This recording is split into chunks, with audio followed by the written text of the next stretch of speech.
गुरुदेवो महेश्वरः गुरुः साक्षात् परं ब्रह्म तस्मै श्री गुरवे नमः।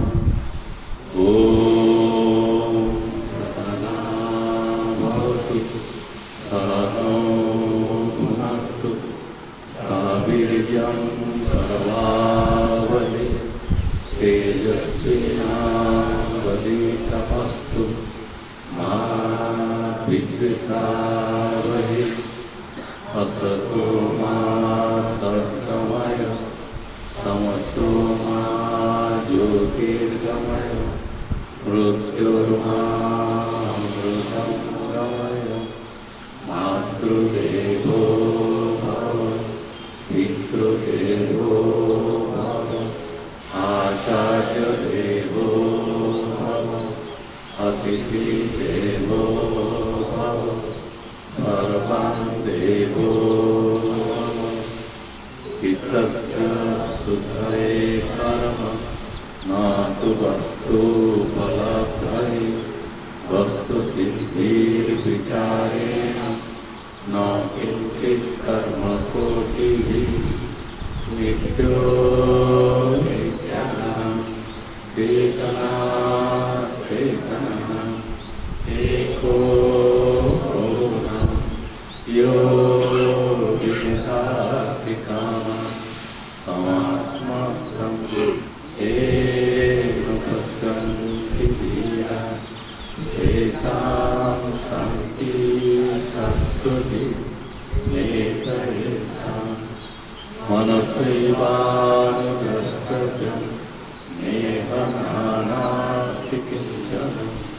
मृत्युः स मृत्युमाप्नोति यः नानेव पश्यति।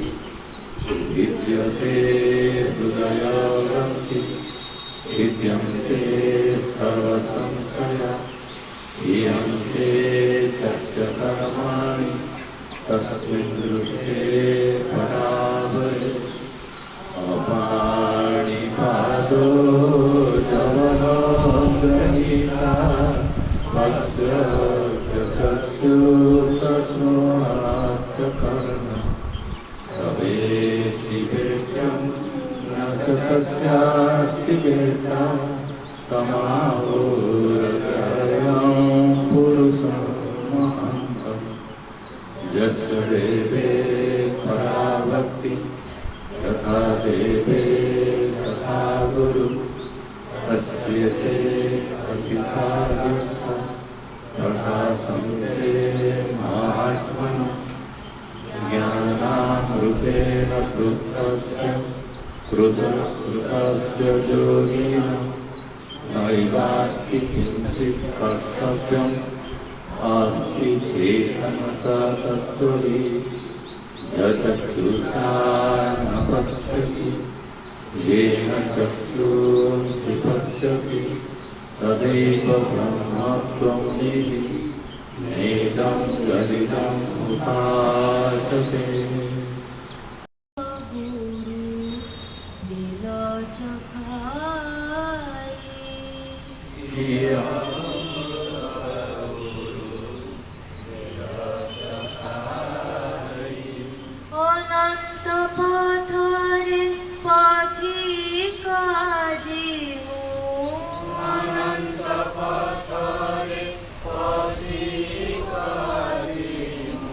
स्वच्छन्दे उडुछि दिन मिलाई।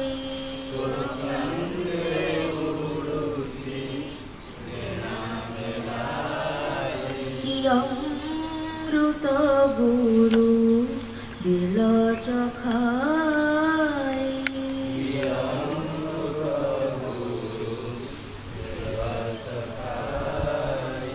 निरस सुखिला थिलाई जीवन।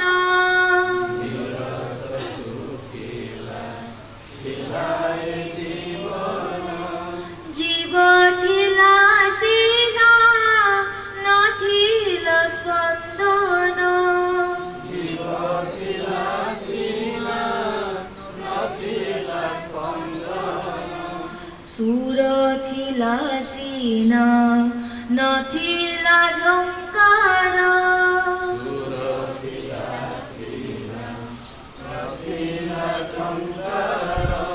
ବିଷାଦ ବିଷରେ ଥିଲି ମୁଁ ଜର୍ଜର,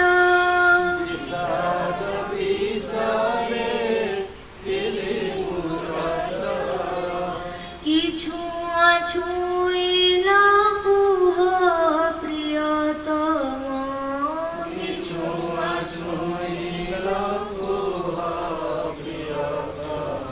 নিঘোড় নিদরু উঠিলিছে,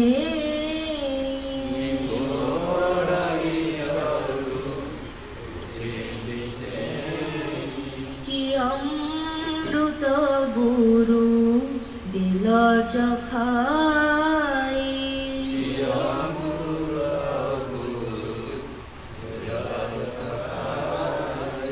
মুহৃদ পিয়ালা প্রেমে জর জর,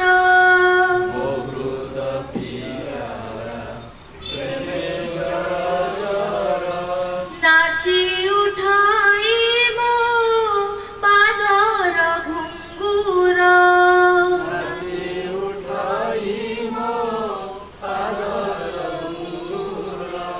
নিজ সুগন্ধরে ମୁଁ ଆଜି ବିଭୋର,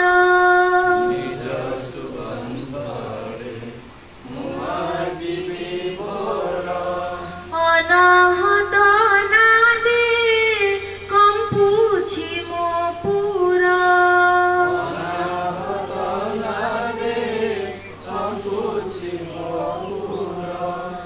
ଆତ୍ମରସ ପିଇ ମାତାଲ ଆଜି ମୁଁ,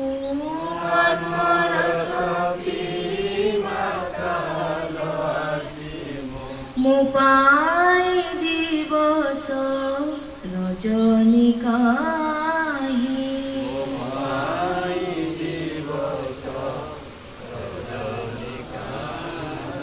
କି ଅମୃତ ଗୁରୁ ଦିଲ ଚଖାଇ,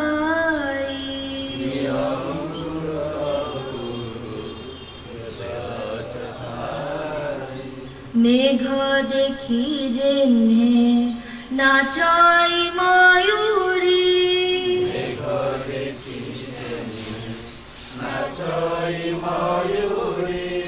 অজনা পুলকে যায় প্রাণ ভরি,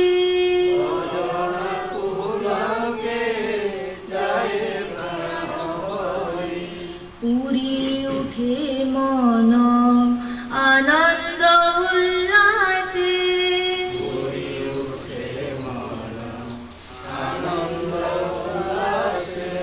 বিভোর হুয়ে মু তোমারি পরশে,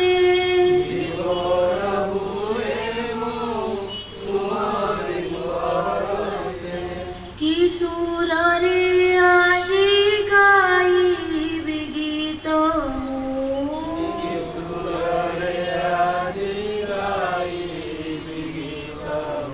ভাব ধাই যায় ভাষা কুডে,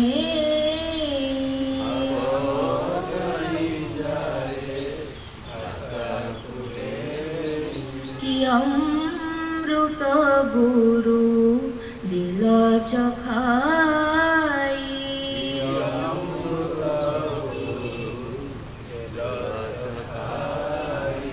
অনন্ত পথরে পথিক আজি মু,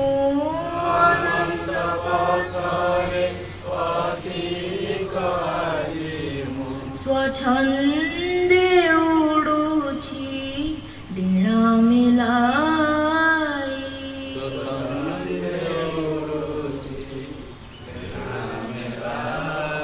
কি অমৃত গুরু দিল চখাই, ପ୍ରାଣର ସଙ୍ଗୀତ ଯୋଉଠି ସେ ଶ୍ରେୟ ସବୁଠାରୁ ଶ୍ରେଷ୍ଠ ଜିନିଷ କ'ଣ तार उपलब्धि न कले जड़े मनुष्य कौन पर ये संसार को आसती कौन मु नहीं गली कौन नवा उचित था कौन उचित है ना से विश्लेषण कर कि जापर ना ये भजन टी भितर एक गभीरतार स्रोत अच्छे क्या सागर जो सत्य को आम जाना निहाती दरकार से सत्य सहित जदि आमर कौन सी मत संपर्कटा स्थापित हो गला तो खरा पड़ू कि लक्ष्मीधर साहब तेणु जदि आदि संपर्कटा स्थापित हो गला मनुष्य भितर जो अद्भुत आनंद प्रकाश पाए से आनंद को चेष्टा करा जाइए ये भजन माध्यम प्रकाशित करने ये भजन गोटे आतुर प्राणी जहाँ मन अच्छी आसी संसार को सब सर्वश्रेष्ठ जिनस कौन अच्छी मत मिल जाता से मिलवा जिनटा को खोजिकी जो जाऊँ आखि आगे जी उभा हो गुरु बोली कहूनी कौन गुरु जो अमृत देला सीटा करुच्ची गुरु कहले आम आखि आगे गोटे चित्र खेली जाए गुरु किए आम गुरु होती फोटोग्राफ किंतु गुरु जो मोर अंतरात्मा सहित संपर्कित हो अर्थात मो भाव सहित भाव समान होगा से मो भर गोटे अद्भुत आनंद प्रकाश पाए जेहेतु अनुभव ना आम खाली शुणी शुणी शब्द गुड़ा जाऊँच से तार प्रभाव आम उपर कि प्रभाव पड़े प्रत्येक भजनर प्रत्येक तंत्री प्रत्येक शब्द सहित आम जीवन जोड़ी जा दरकार पूरा अठा भाया हेले मो निघोड़ निदर शोई मत कौन छुले लगे आम निघोड़ निदर शोचु कि आम उठे आम उठी पड़ू कितु ये कह अज्ञानतावशत मनुष्य निद्रा पड़ रही है जो निद तक हुए से निदर कहीं उठी पारे आम समस्ते से अज्ञान निद्रा पड़ी आम भर गोटे कथा बुझेले हजार हजार प्रश्न उठे हाँ ये हूँ आम अज्ञतार मूल कारण आम दारिद्र्यर मूल कारण आम दरिद्र कौन ना आम दरिद्रर मूल कारण है आम एपर्यंत जानी ना कौन आम पाइबा उचित और कौन आम प्रश्न पचार उचित आम प्रश्न आमको पचार किंतु जेहेतु अज्ञानता अच्छी तेणु प्रश्न गुड़ाक विभिन्न ढंग से प्रकाशन से अज्ञान अंधकार जड़े शुईदेला मात्र के उठी पड़ी जड़े कि निकट निदर शोची मत उठेदेल मुझे उठी पड़ी कहले अरे मत कहीं उठे मत निद है ये से कथा कह मुझे जन्म जो प्रकार निदर पड़ी से जो निदर जापर नी किए ठीक किए भूल किए सत्य किए मिथ्या किए न्याय किए अन्याय किए पाप किए पुण्य ये सब विषय मोर धारणा नाला किंतु से ही समय जड़े कि अद्भुत कर्मा अच्छा जी छुईदेला मात्र कौन छुईले से शब्द द्वारा भाव द्वारा आमको इमी छुईदे जे सी आम छाड़ी गला ना अलग हो पारा ना से शब्द बाहर कि छुआ छुईल कुह प्रियतम जदि संसार आम क्या प्रियतम बोली भावुत पत्नी नुहे पुत्र नुहे कन्या नुहे संपत्ति नुहे जमी जमा नुहे प्रियतम सी जी मत सत्यटा कौन स्पष्ट भाव देखी दिए समस्त कहती सत्य या सत्य से सत्य या किंतु जी मत सत्य कौन अनुभव कर दिए बोध कर दिए ताकि कहूँ हूँ प्रियतम बुझीपार ना ना तेणु ये भजन को केवल गोटे स्वर लहरी बोलिक केवे नब या पछाड़ एक अद्भुत आकर्षण रही उदाहरण सब दिखाई मेघ देखी जाने नाच मयूरी गोटे मेघ उठला बेलू मयूरीटार कौन होता ये कहीं नाचुची मेघ सहित तार आत्मिक संपर्क रही स्वाई बाबू शुणुन ना अन्य मनस्क ମୟୂର ତା ଜାଗାରେ ବୁଲୁଛି ବଣରେ, ଆସିଗଲା ଖଣ୍ଡେ ମେଘ, କ'ଣ ହେଲା ତାର ପଛ ଗୁଡ଼ାକ ଆସ୍ତେ ଆସ୍ତେ ଆସ୍ତେ ଆସ୍ତେ ଆସ୍ତେ ମେଲି ଯାଉଛି। ମେଘ ସାଙ୍ଗରେ ତା ରିଏକ୍ସନ୍ କ'ଣ, ପ୍ରତିକ୍ରିୟା କ'ଣ ବୁଝିପାରୁଛ ନା ନାହିଁ? ମେଘର ସାଙ୍ଗରେ ମୟୂରର ପୁଚ୍ଛ ଗୁଡ଼ାକ ମେଲି ହେଇଯିବ। ଇଏ ଯେମିତି ଗୋଟେ ଅଦ୍ଭୁତ ସମ୍ପର୍କ ଭଳିଆ ଲାଗୁଛି, ସେମିତି ଯେତେବେଳେ ଗୁରୁଙ୍କ ସହିତ ମନୁଷ୍ୟ ମିଶେଇବା, ଗୁରୁ ଯେତେବେଳେ ତାର ଆତ୍ମାର କଥା କ'ଣ ବୁଝିପାରିକି ତାକୁ ସେଇ ଶବ୍ଦ କହନ୍ତି, ସେତେବେଳେ କ'ଣ ହୁଏ ନା ତା ଭିତରେ ଯେମିତି ଗୋଟେ ମୟୂରର ପୁଚ୍ଛ ଅଛି, କିନ୍ତୁ ୟା ଭିତରେ କ'ଣ ଏମିତି ହବ ଯେ ସେ ଗୋଟେ ଅକସ୍ମାତ ଅଦ୍ଭୁତ ଆନନ୍ଦରେ ବିଭୋର ହେଇଯିବ। ଥରେ ଜୀବନରେ ୟାକୁ ଉପଲବ୍ଧି କରିବା ପାଇଁ ଚେଷ୍ଟା କରେ। ସେଇଭଳି ଆନନ୍ଦ ମତେ ଥରେ ମିଳିଯିବ, ସେଇଦିନ ଲାଇନ୍ ନାହିଁ। ହଁ, ଯୋଉଦିନ ମତେ ସେଇ ପ୍ରକାର ବୋଧ ହେଇଯିବ, ଆନନ୍ଦ ମିଳିବ, ସେଇ ହଠାତ୍ ସେଇ ମୁହୂର୍ତ୍ତରେ ମୃତ୍ୟୁ ହେଇଗଲେ ମତେ ଚିନ୍ତା ନାହିଁ। କାରଣ ମୃତ୍ୟୁ ଏକ ମିଥ୍ୟା ଜିନିଷ, ସେ ମିଥ୍ୟା ଜିନିଷ ତା ବାଟରେ ପଳୁ। ମୃତ୍ୟୁ ନାମକ କୌଣସି ଜିନିଷ ନାହିଁ। ତେଣୁ ଯେଉଁ ସତ୍ୟକୁ କହିବା ଫଳରେ ମୁଁ ଜୀବନ୍ତ ହେଇ ଉଠିଲି, ସେଇ ଭାବଟା ଆମେ ଗୁରୁଙ୍କ ପାଖରେ ଦେଉଛୁ। ଆମେ କାହାକୁ ଦେଇହେବନି। ରାମ ନାହିଁ କି କୃଷ୍ଣ ନାହିଁ କି ହରି ନାହିଁ କି ବିଷ୍ଣୁ ନାହିଁ କି ଦୁର୍ଗା ନାହିଁ କି କାଳୀ ନାହିଁ କି କାହାକୁ ଦେଇହେବନି। କାହିଁକି? ସମସ୍ତେ ହେଉଛନ୍ତି ଜଡ଼ ଏବଂ ମସ୍ତିଷ୍କ ହେଉଛି ଜଡ଼। ଏ ଜଡ଼ ସାଙ୍ଗରେ ଏ ଜଡ଼ର ସମ୍ପର୍କ ସ୍ଥାପିତ ହେଇଗଲା ବେଳକୁ ଆମେ ବୁଦ୍ଧି କାଳି ଆସିବୁ ବାହାରିବ। ଇଏ ମନ କାରବାର କରୁଛି। କାଳି ଏମିତି ଶକ୍ତିଶାଳୀ, ଖଣ୍ଡା ଖର୍ପର ଧାରିଣୀ, ଶିବଙ୍କ ଉପରେ ଗୋଡ଼ ଦେଇକି ଛିଡ଼ା ହେଇଯାଉଛି।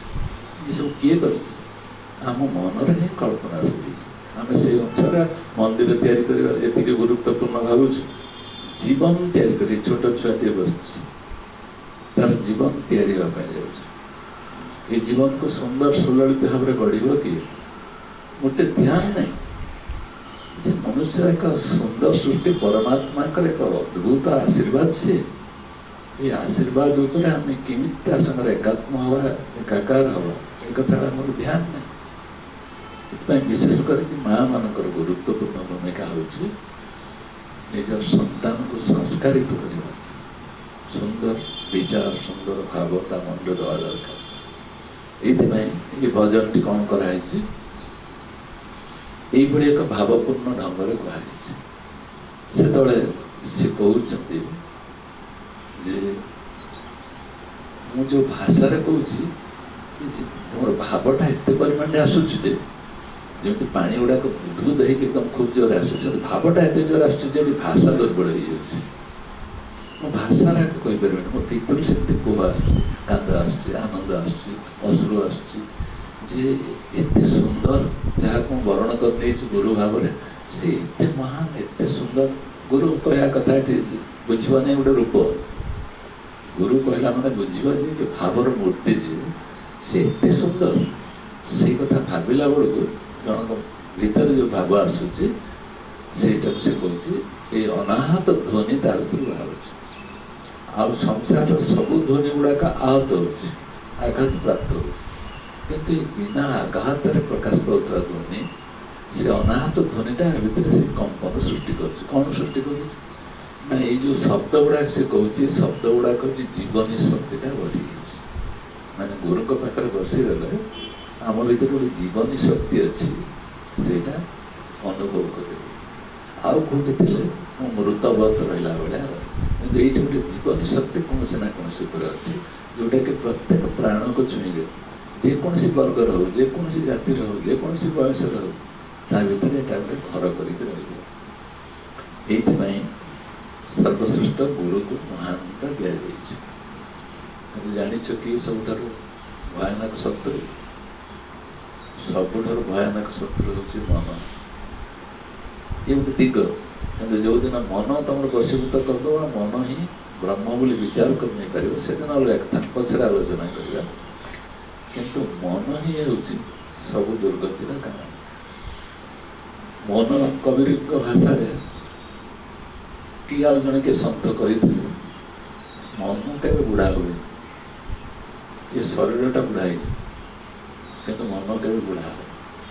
ଏତେ ଶକ୍ତିଶାଳୀ, ସେ ସବୁବେଳେ ଯୁବକ ଥିବ ସେ, ଅର୍ଥାତ୍ ତାର ବିଚାର ସେ ଥୋଇ ଦେଉଥିବ।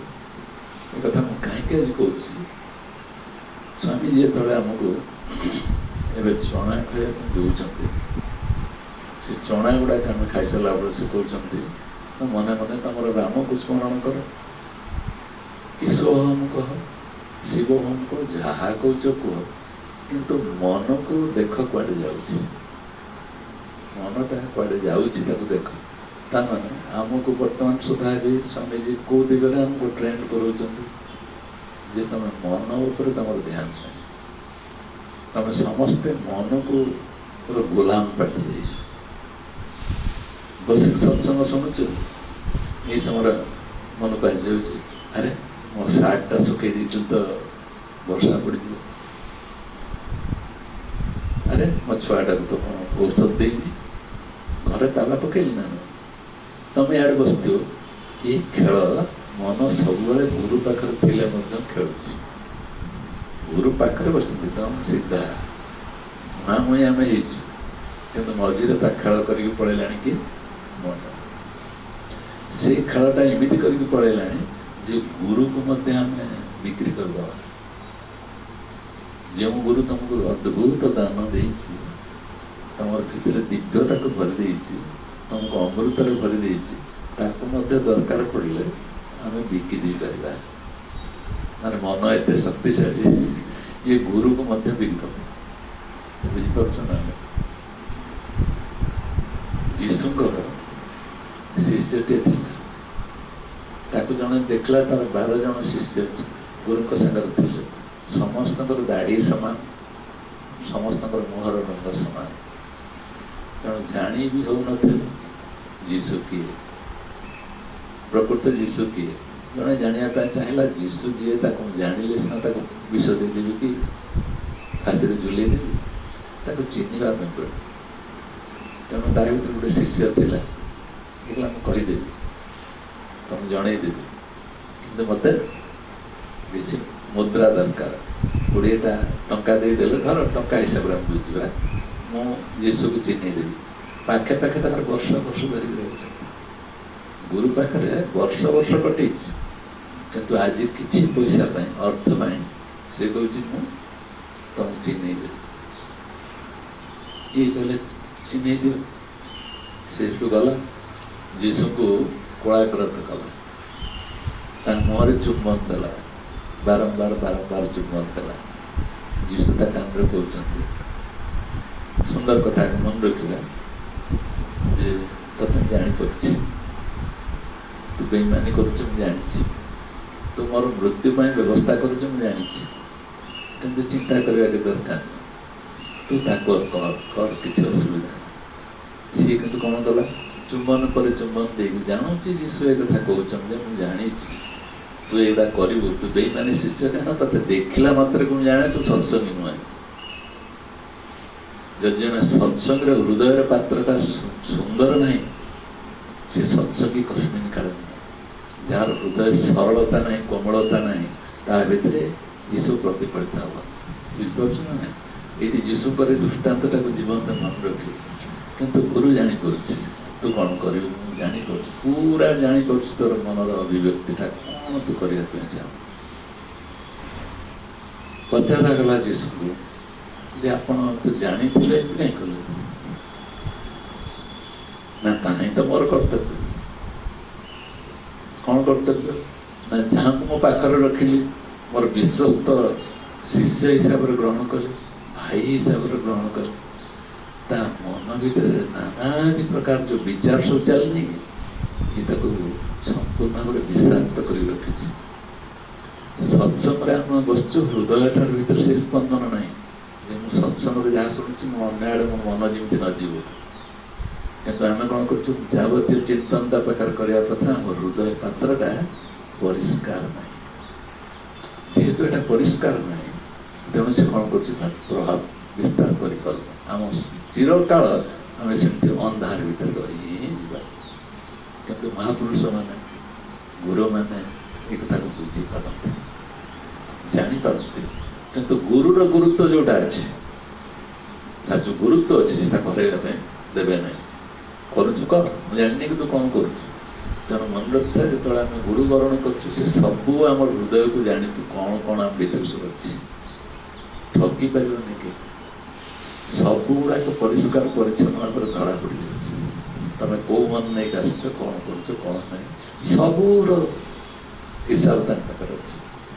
ତେଣୁ କୁହାଯାଏ ଯେଉଁମାନଙ୍କର ଅଗଣାରେ ପରିଷ୍କାର ପରିଚ୍ଛନ୍ନ ନାହିଁ କିନ୍ତୁ ଘରେ ଗୁରୁ ପାଇଁ ସୁନ୍ଦର ବିଛଣା ବିଛେଇ ଦିଆହେଇଛି, ସେ ଘରକୁ ଗୁରୁ ଯାଏନି। ଅଗଣାଟା ପରିଷ୍କାର ପରିଚ୍ଛନ୍ନ ନାହିଁ କିନ୍ତୁ ଘର ଭିତରେ ଯୋଉଠି ଗୁରୁ ବସିବେ ସେଠି ସବୁ ସଜେଇ ଦିଆହେଇଛି, ଗୁରୁ ସେଠିକି ଯାଏନି। କହ ଯାହାର ଅଗଣା ପରିଷ୍କାର ନାହିଁ ତା ଘର ଭିତରେ ଯାଇକି ମୁଁ ସୁନ୍ଦର ଗଦି ଉପରେ ବସିବି କାହିଁକି? ବୁଝିପାରୁଛ ନା? ତାର ଅର୍ଥ ହେଲା ଯେଉଁମାନଙ୍କ ହୃଦୟର ପରିଷ୍କାର ପରିଚ୍ଛନ୍ନତା ନାହିଁ, ଅଗଣାଟା ଚତୁଷ୍ପାର୍ଶ୍ୱ ତାହା ଯାହା ମନ ଭିତରେ କୌଣସି କଳମସ ନାହିଁ, କୌଣସି ପ୍ରକାର ଘୃଣା, କାହା ପ୍ରତି ବିଦ୍ରୂପ, କାହା ପ୍ରତି ବ୍ୟଙ୍ଗ, ଏସବୁ ଜିନିଷ ଯାହା ପ୍ରତି ନାହିଁ, ପ୍ରତ୍ୟେକ ଭିତରେ ନିଜକୁ ଯିଏ ଦେଖିପାରେ, ଅନୁଭବ କରିପାରେ, ସେ ଜିନିଷ ଭିତରେ ଗୁରୁର ପ୍ରତିଛବିଟା ପଡ଼ିବ। ଅଗଣା କିଏ ନା ଯାହା ସାଙ୍ଗରେ ଆମେ ରହିଛୁ, ଯାହା ସାଙ୍ଗରେ ସମ୍ପର୍କ ରଖିଛୁ, ତାକୁ ଏକାତ୍ମ ଭାବରେ ନେଇପାରୁ। ଅଗଣା ହେଉଛି ସେ। ଏଇ ଅଗଣାଟି ଆମର ଅପରିଷ୍କାର ପରିଚ୍ଛନ୍ନ ଅଛି। ଚତୁଃପାର୍ଶ୍ୱରେ ଯେଉଁମାନେ ବସିଛନ୍ତି ତାଙ୍କ ପ୍ରତି ଆମର ଭିନ୍ନ ଭିନ୍ନ ଧାରଣା ଅଛି। ଇଏ ବେପାରୀ, ସେ ପୁଲିସ, ଏ ଝିଅ, ସେ ବୁଢ଼ୀ, ଏ ଛୁଆ, ଆରେ ସମସ୍ତଙ୍କ ମୂଳ ସତ୍ୟଟାକୁ ଆମେ ଛାଡ଼ି ଦେଉଛୁ ଯେ ସମସ୍ତଙ୍କ ଭିତରେ ଯିଏ ଅଛି ସେ ମୋ ଭିତରେ ତା ଭିତରେ ପରିପୂର୍ଣ୍ଣ ଅବସ୍ଥା ଅଛି। ଯଦି ଏଇ ଭାବ ଆସିଯାଉଛି ଆପେ ଆପେ ଗୁରୁର ତମ ପ୍ରତି ଆକର୍ଷଣ ବଢ଼ିଯିବ। ଯଦି ସମଭାବଟା ରହୁଛି ତାହେଲେ ଆକର୍ଷଣଟା ବହୁ ପରିମାଣରେ ବଢ଼ିଯିବ। ତେଣୁ ଗୁରୁ ଏକଥା ଜାଣିଥିବା ଯୋଗୁଁ ମୋତେ କିଏ ହତ୍ୟା କରିବ, ମୋର କ'ଣ କ୍ଷତି କରିବ, ଯେମିତି ସିଦ୍ଧାନନ୍ଦ ନା ତାଙ୍କ ନାଁ କ'ଣ, ତାଙ୍କୁ ବିଷ ଦେଇଦେଲା ସେ ଶିଷ୍ୟଟା ଦୟାନନ୍ଦ ସରସ୍ୱତୀ, ବିଷ ଦେଲାବେଳେ ସେ ଜାଣିଛନ୍ତି ବିଷ ଦେଉଛି। ତାକୁ କହିଲେ ତୁ ପଇସା ନା ପଳେଇ ଯା ଶୀଘ୍ର। କାହିଁକି ନା ତୁ ମୋତେ ବିଷ ଦେଲୁ, ଯେତିକି ଭୁଲ କରୁନୁ, ତତେ ସମସ୍ତେ ମୋତେ ଯେଉଁମାନେ ଭଲ ପାଉଛନ୍ତି ତତେ ଗୋଟେ ମୁହୂର୍ତ୍ତ ବଞ୍ଚିବା ପାଇଁ ଦେବେନି, ମାରିଦେବେ ତତେ, ପଳେଇ ଯା। ତୁ ଏଠୁ ପଳେଇ ନ ଗଲେ ତତେ ମାରିଦେବେ। ଆମ ଗୁରୁକୁ ବିଷ ଦେଉଥିଲା, ମରିଯିବୁ ତୁ। କିନ୍ତୁ ଦୟାନନ୍ଦକୁ ପଚରାଗଲା ଆପଣ ତ ଜାଣିଥିଲେ ଏଗୁଡ଼ା କାହିଁ କଲେ? ଜାଣି ସାରିଲା ପରେ ମଧ୍ୟ ବିଷ ଦେବ ବୋଲି ସେ ଆପଣ ପୁଣି ତାକୁ କେମିତି ଛାଡ଼ିଦେବା ପାଇଁ କହିଲେ? କହିଲେ ଚିନ୍ତା କରିବାର କିଛି ନାହିଁ। ସେ ଯେଉଁ ମନ ନେଇକି ମୋ ପାଖରେ ଥିଲା, ଯେଉଁ ଭାବ ନେଇକି ଥିଲା, ସେ ମନର ଭାବଟା ହିଁ ଏମିତି ସବୁ କରୁଛି। ତେଣୁ ଆମେ ସବୁ ମନେ ରଖିବା, ଆମେ ଯାହା ହେଇଛୁ ଆମେ ଯେତିକି ଦାୟୀ ନୁହେଁ, ଆମ ଭିତରେ ଯେଉଁ ମନଟି କାହିଁକି କାମ କରୁଛି, ସେ ମନଟି ହେଉଛି ସବୁ ଦୁର୍ଗତିର କାରଣ। ସବୁବେଳେ ସେଥିପାଇଁ ସ୍ୱାମୀଜୀ କହୁଛନ୍ତି ମନକୁ ଦେଖ, ଚଣା ଖାଉଥା, ମନକୁ ଦେଖୁଥା କୁଆଡ଼େ ଯାଉଛି, ତା ସାଙ୍ଗରେ ଯୋଡ଼ ଏ କଥାଟା। ସେ ଆମକୁ କାହିଁ ଚଣା ଖାଇଲା ବେଳେ ମନକୁ କୁଆଡ଼େ ଯାଉଛି ଦେଖ ନା। ସେ ଦେଖୁଛନ୍ତି ମନ ହେଉଛି ସମସ୍ତ ପ୍ରକାର ବିପଦର କାରଣ, ଭୟାନକ ଅବସ୍ଥାରେ ସେ ପକେଇଦେବ। ତେଣୁ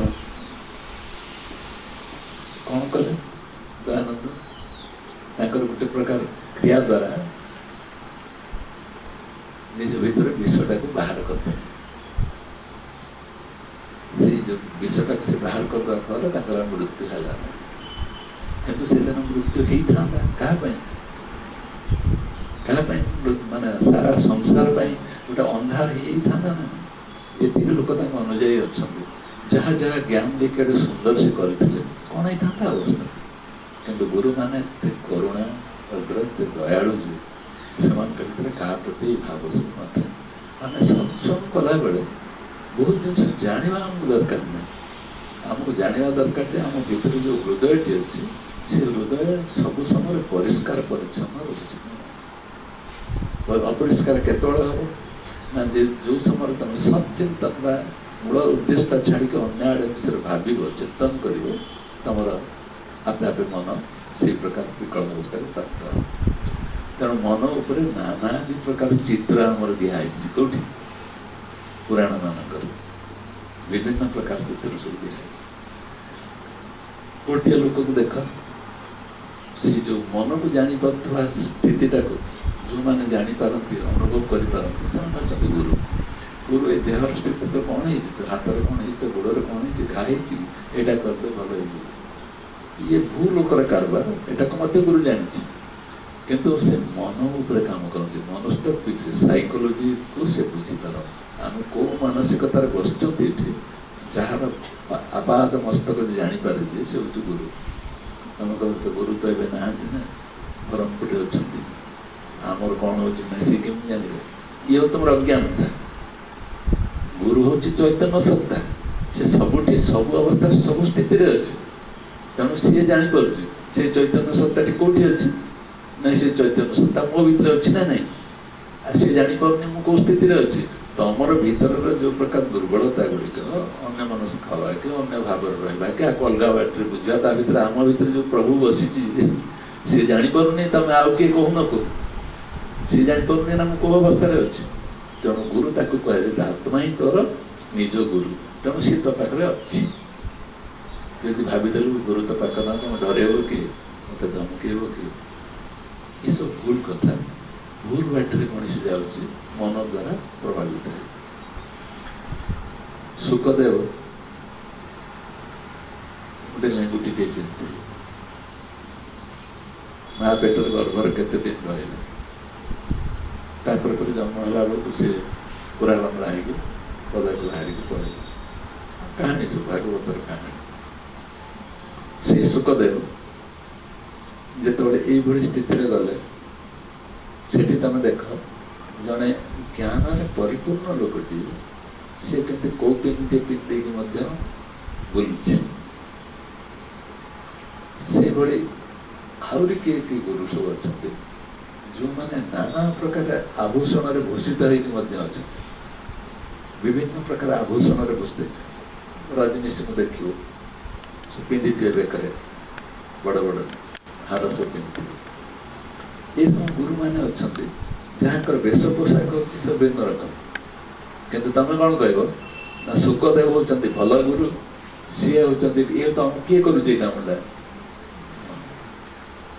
ये होती भल गुरु सी होती खराब गुरु ये तुम मन बोल रजनीश ठीक ना अमुक गुरु ठीक सब मनर कारबार से गुरु को पाखक जदि आम विचार कर देखा जो मैंने गुरु स्तर से कौ कौ वेश कौ कौ अवस्था कौ कौ स्थित रही जाना कष्ट जदि मनुष्य धरी पार गुरु जमी आमको धरी पार्टी आम सेमती धरी पारे गुरु कौ स्थित अच्छे तुम तो दादा गुरु ही जानता ना गुरु उपर भी आम बड़ गुरु तेणु ये कहबार तात्पर्य हूँ गुरु मानकर ये स्थिति को आम विचार कर मन कथा बुझापी मैं एगुड़ा सब कहूँ विश्वामित्र दुर्वासा पाख नहीं कौन ना गुरु का ना रामचंद्र गुरु वशिष्ठ वशिष्ठ पाख गला बेलू वशिष्ठ तो जमी अवस्था सी था भारी सरल एकदम सरल लोक सी था तेणु स्त्री हूँ अरुंधति जो विश्वामित्र गले कहले मुझे तुम आश्रम में खाइबी ये कहले खाऊना कौन सुविधा कौन तुम दे पार तुम तो जो ड्रेस पिंध जहाँ तुम कौ पिंड जना पड़ी तुम घरे खावाई नहीं तुम कौटा दो तेणु अरुंधति कहले डर किसी कारण ना मोर 10,000 शिष्य मो सागर आस 10,000 तुम दे पार से आप चिंता करूँ सेनापति आसिक कहला आप कौन कहीदे खावाई देवे 10,000 आम कि दवा कौटू आने आम सब बर आम सेनापति सहित आम सब आम घर खाई आसू तापर एम आम टे कौन परसी दवा पछे हम अरुंधति कहले ना समस्ते समस्ते खाई मुझे गुड़ा उदाहरण दूनी कि तुम तुम गुरु को सागे सागे स्मरण कर पाखे अच्छी कि चरित्र जब तुम पाइगल ताल कौ कौ रूप देख जी सुखदेव बड़े कौ पिंधि पार नाना आदि द्रव्यर भूषित ही पार मुझे देखी से रूप सब आम आगुरी सब देखी जो से बेकर पकई आसूले चेन भी आम देखी पुणी देखी साधारण भाव से सब जो मुझे गुरु विषय चर्चा करुँच सागे सागे तुम मनर वृत्तिटा से गुरुंर चेहरा सहित एकाकार हो आनंद मिल जे गुरु को आम सिलेक्ट कर ये अवस्था रही कि से अवस्था विश्वामित्र को जानिया पाइले जे नंदिनी गाईटा जहाँ मांग ताहा देदब से गाईटी वशिष्ठ आश्रम तेणु नंदिनी गाई जो अच्छे आम चिंता कौन बर तो जहाँ मांगे सी देदब ना असुविधा कौटी से कथाटा विश्वामित्र को कान में पड़गला नजर रहा खावा पीवा पर नजर रहा गाईटा केमती नहीं ये कहार काम मनर काम आम सब्जेक्ट है मन मनर काम देख विश्वामित्र भाया ऋषि सी देख गाईटा जेहेतु सब प्रकार जिन तू नहीं कौन कर गाईटा नहीं कौन कर तुम तो गोटे ऋषि ना तुम तो गोटे तुम से गाईटा नहीं तुम पाखे कौन दरकार होता सी कहला गाईटा को ये नजरटा रखिकी पाखे से खावा पीवा दौरान 10,000 लोक केमी दौरान चिंता नहीं चिंताटा हूँ गाई मन देख कौड़ जामी जाऊँ ये मनर भूमिका सब केमती केमती अच्छे सुखदेव अवस्था है सी याज्ञवल्क्य कौन है याज्ञवल्क्य केतोटी पत्नी स्त्री केतोटी मानिता तीनटा से देखी तेणु याज्ञवल्क्य दुटी पत्नी बुझिपार सुखदेव किसी ना कौन पिता लोक कि याज्ञवल्क्य कथा हूँ जहाँ जहाँ गाई अच्छा सब से लक्षे गोदन मुंडे गोटे गोटे सुनार खोप दिज्ति देले मु श्रेष्ठ ज्ञानी बोली प्रमाणित कर जड़े गाई गुड़ाक गोटे सुनार फल दिखाई धनी देख गाई माने गोटे गुरु केते धनी हो पारे कौटी नहीं धनी हो पारे तुम सुखदेव को बड़ कहबार तात्पर्य हूँ याज्ञवल्क्य ऋषि दुटी पत्नी गोटे गोटे पत्नी को संभालिया कष्ट दीटा पत्नी को नहीं सारापर से प्रकार जो प्रकार गार्गी आउ टे मैत्री ये दी जन जाक भर जड़े पूरा धन पाई लालसा जनकर त्याग पाई लालसा दुई जन को बैलेंस कर किए याज्ञवल्क्य ऋषि ये दुई जन को बैलेंस कर सारापर मन याज्ञवल्क्य ऋषि प्रज्ञा केमी थी जहाँफल दुईटी विपरीत जिनस से सामान भाव नौ ये हूँ गुरु विपरीत अवस्था तुम थे गोटे बैलेंस कर तुम देख आम जो मान सब क्लास करने समय कि कौन ना कौन समय अनुभूति सब थी नाना प्रकार दुर्विपाक सब आसो नाना प्रकार इमित हाँ सेमती हाँ से सब गुड़ाक चारिआड़ घेरिक आसु किंतु समाधान हो जाऊ किसी तुम करमती आपे आपे आपे आपे समाधान हो भूमिकंप पड़ेब झड़ तूफान पड़ेब सब गुड़ा केमती बाटर पड़ेब समाधान कर गुरुर गुरुत्वटा को देख केमती से रही तेणु याज्ञवल्क्य ऋषि ये स्थिति गला बेलू आम सबरी पाखे पहुँचा जो रामचंद्र पहुँचले सबरी पाखे ये सबरी पाखे पहुँची गला सबरी कौन थी सबरी जहाँ थिला आउ क्या पाखे ना कौन सबरी पाखे थी शुद्ध सरल हृदय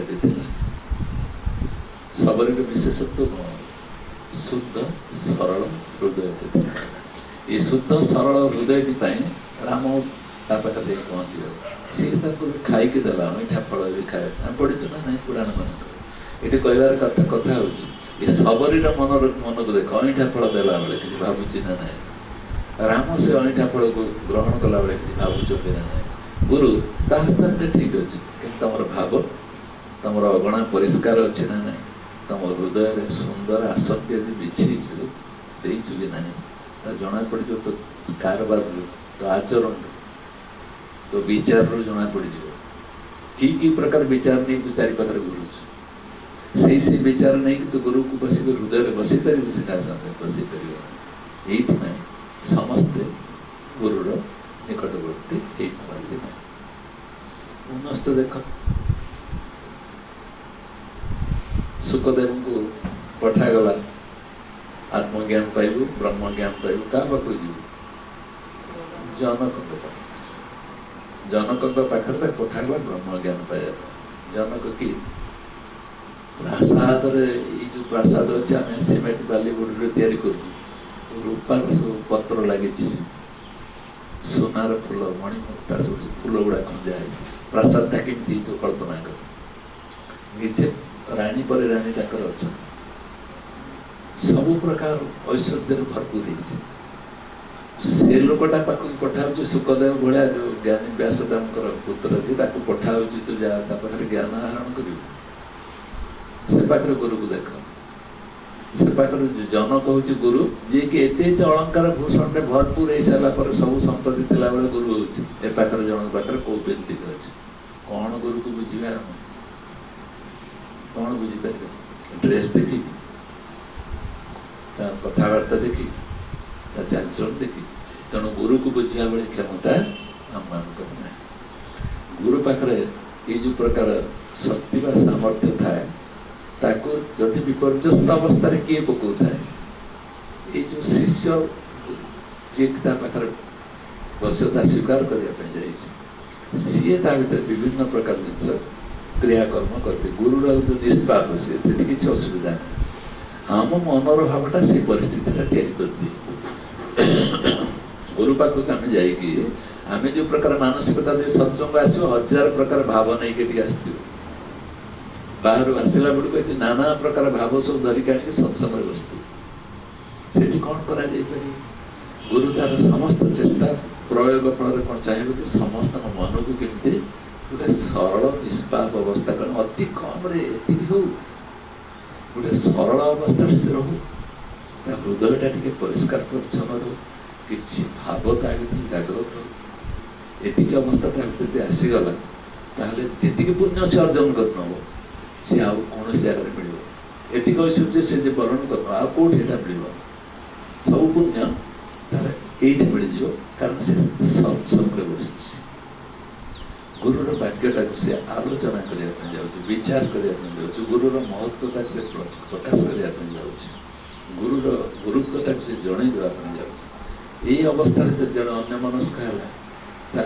गुरु भाया तत्वटा को से छाड़देव ना ना अलग हो ना ना आ जी गुरुर तत्वटा को भूलीगला छाड़देला से जीवन में सबुठ भिखारी कर दरिद्र दरिद्रतम से गुरु तत्वटा को से ग्रहण करदेला गुरु ये बुझीगला मृत्यु ता पाखे छाड़ छागल भाया साधारण छेलीटे भाया जमदेवता जहाँ कहना गोटे छेली भाया से जी गुरुर तत्वटा आत्मतत्व ब्रह्म तत्व जाणीदेला से कौन कर ना ता पाखे अन्य जिनस गुड़ा गोटे छागल साधारण छेलीटे भाया जना पड़े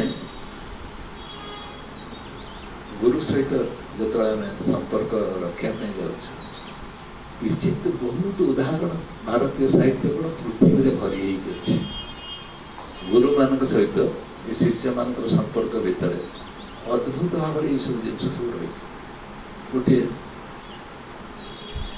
शिक्षक थिला जन बहुत ज्ञानी सी ताको समस्त जानती बहुत प्रकार ज्ञानी बहुत ज्ञान आपको जना अच्छे गोटे सूफी सन्थ पाखु से पहुँचले पहुँचला बेलू से सन्थ ताको कहले तू कौन पे आज्ञा मुझे ये आपण पाखे किसी अद्भुत जिनस अच्छी मुझे देखी मुझे शिष्यत्व वर्ण करने चाहे मुझे शिष्य हाँपाई चाहे शिष्य हाँपाई चाहूँ तोर योग्यता कौन तू योग्य हो ना आगे आगे मुझे योग्य अच्छु कि नहीं जान सीना तुम शिष्य हम कि नहीं विचार कर जहाँ को पार शिष्य करे आगे ता योग्यता को परीक्षा कर योग्यता ता भर योग्यता आज नहीं जी पार शिष्य हो गले लाभ हो से कल तू मोर नाई नाई मु तो मन मन चिंता कर मोर गुरु आपन जो ज्ञान देवे से ज्ञानटा मुझे कौटी पाइबी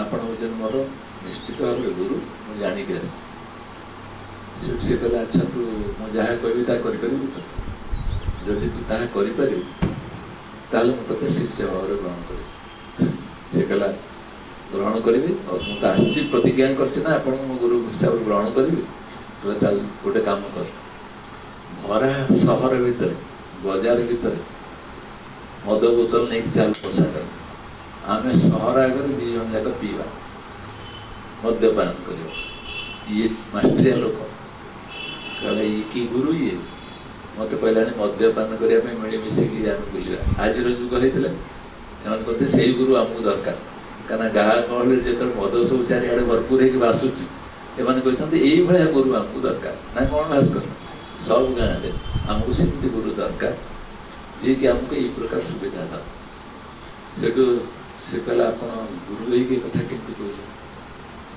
आप गुरु होगी गोटे शिष्य मुझे आप कहते चाल आम बुले बुलिक मद्यपान करा गोटे कम सेठू यही हूँ तोर शिष्य न हबार योग्यता कहीं तोर योग्यता ना गुरुर भाषा तो बुझीपार गुरु से मद्यपान कर जो इशाराटा हूँ गुरु पाखर जो सब प्रिय जिनस हूँ आत्मा ब्रह्म संपर्क ज्ञान चाल आम बजार में बुली समस्त प्राणी भितर ये सत्य ज्ञान टाक प्रचार कर मद पीले लोक निशा हो जाए किंतु गुरुर तत्वटा को आत्मतत्वटा शुणिले निशा हो जनक सेटा आम चाल बांटा तू तो बुझीपारू ना एक कथा बुझीपारू तेणु गुरु पाखे रही शिष्य हाँ तो मन सकसक होंतु गुरु पाखे रही योग्यता नहीं गुरुर भाषा को तो बुझीपार गुरुर भाव को तो बुझीपार तू तो मनमानी कर गुरु जो भावटा कहूँ तू तोर मन हिसाब ग्रहण कर तू विचार कर ये तोर काम नुह तेणु मनमानी किए गुरु ना शिष्य मनटा मनमानी कर गुरु कौटी अच्छे मन को जानी मन को अवस्था तफातटा देख तफातटा कर मन केमती आमको गुरु ठार अलग करदे विचार ठार अलग करदे भाव ठार अलग कर मन हूँ सब भयानक शत्रुता दृष्टि कहूँ सी भी आम परम बंधु आम बंधन मुक्तिर कारण भी मन बोली भगवत गीता कहूँ ना ना सी भी आम मुक्तिर कारण आम बंधन कारण किंतु शत्रुता हिसाब से कहुच्छी देख जो मनटी तुम जेकोसी समय बिजुली बेगर कुआड़े कुआड़े पड़ोची गुरु तक गोटे चना खा हे राम कुआड़े जाओ तो मन को देख गोटे चना पाटे टिके टिके चोबा चटक चुबे दे ना तापर तुम देख तो मन कुआड़े गला अर्थात तो मन को जब जगी पार्लु तार साक्षी रही पार्लु द्रष्टा रही पार्लु ताहले तू सबुठारु आनंदमय स्थिति रही पार गुरु बुझे कहीं प्रत्येक प्राणी को से सुखी करने चाहे आनंदित करने चाहे तार योग्यता जहाँ ताको से दबा चाहे तेणु गुरु ठार अमूल्य धन के दे पार नहीं कहीं ये समस्त को सुंदर करने चाहूँ गोटे सत्ता सी समस्त को सुंदर करने चाहे पशु पक्षी फूल फल जहाँ को सी देखो ता संगे प्रेम भाव तैयारी कर तेणु गुरुर से मनटा जीची ना मरी जाइए गुरुर मनटा गुरुर अंडर बुझीपार ना से मनटा देख फुलटा देखला ये तो बढ़िया है ये फुल पाखे आम मनटा जाके लाखी सी कह तू बढ़िया ही नुजे मुझे शोभा पाऊँ देख कौटी तत्ते देखा फुल किंतु मुझे केम शोभा पाऊँ सी निज फुल भितर देखु क्या निजु तेणु चैतन्य शक्ति पाई फुलटी हलुची ये कौन सी चेतनार शक्ति पाई ना मु जो बढ़ाई ये भी गोटे चेतना या ना गुरु से चेतना सहित निज चेतना को एकाकार कर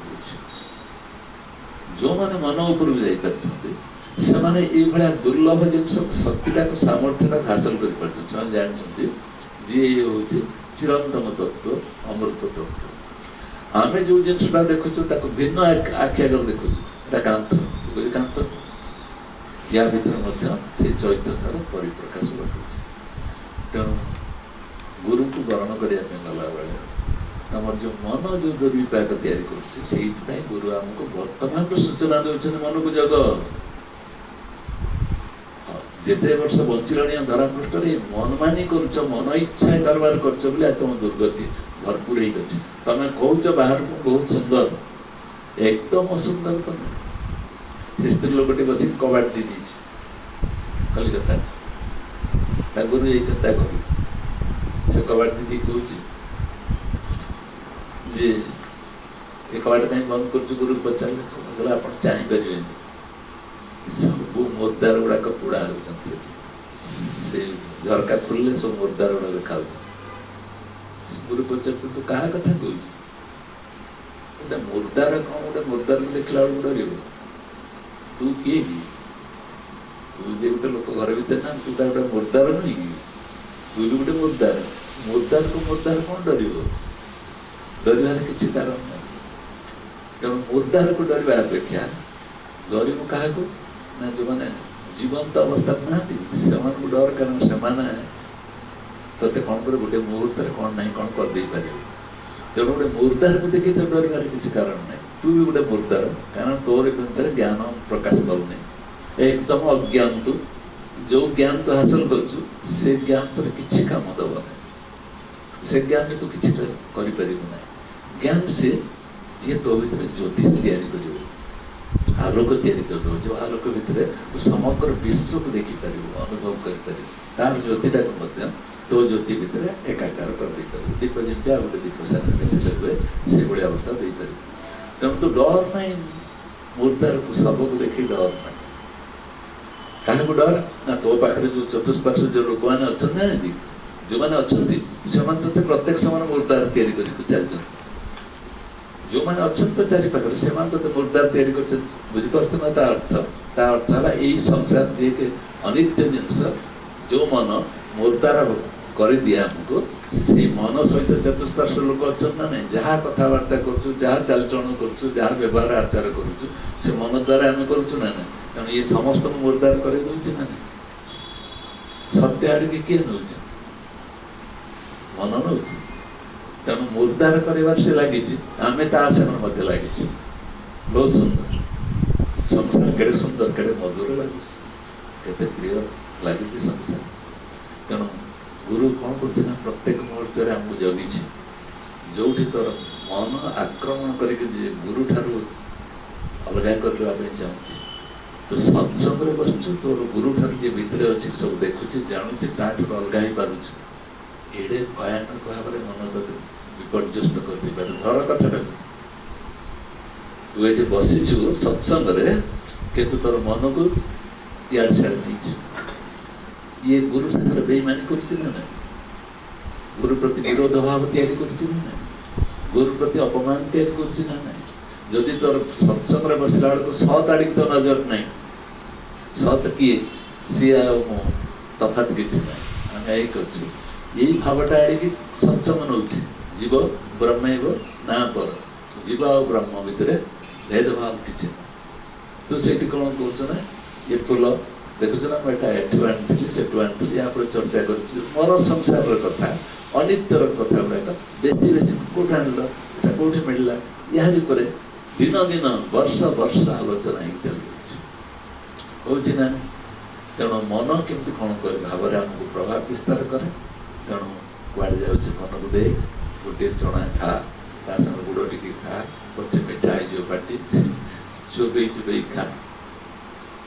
ଆୟୁର୍ବେଦିକ ଶାସ୍ତ୍ରରେ ଲେଖା ହେଇଛି, ଯେତେବେଳେ ତମେ କିଛି ଗୋଟେ ଜିନିଷ ଖାଇବ ତାକୁ